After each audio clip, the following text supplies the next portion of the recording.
civilian infrastructure, even cultural sites. But are they negligence or premeditated?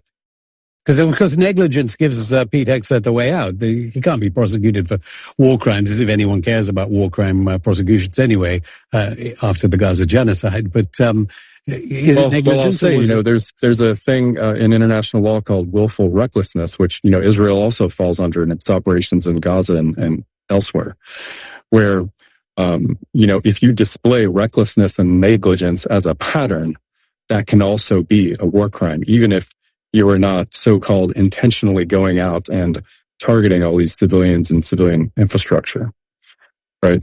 And so we have, at the very least, we have a negligence, we have a recklessness in targeting. And I believe, the culture that Hegseth is proliferating and what he's directing is he's directing these massive amounts of strikes, which leads to recklessness. He's no doubt directing a higher tolerance for civilian casualties. Now, these are things that he's likely not going to disclose. And it's probably being done verbally, within classified communications channels. But he can direct these things as the Secretary of Defense. And, all the evidence I see is that's what's going on. That's the precedent that he's setting.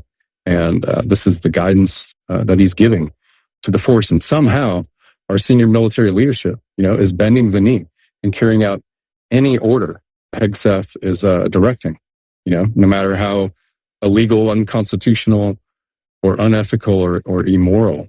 We'll go back to the Banab school strike. I've heard over and over again him responding, combatively. Look at these hearings he's been in this week, combatively to our U.S. representatives and to media about how so-called precise the U.S. is and nobody's better at protecting civilians and the innocent.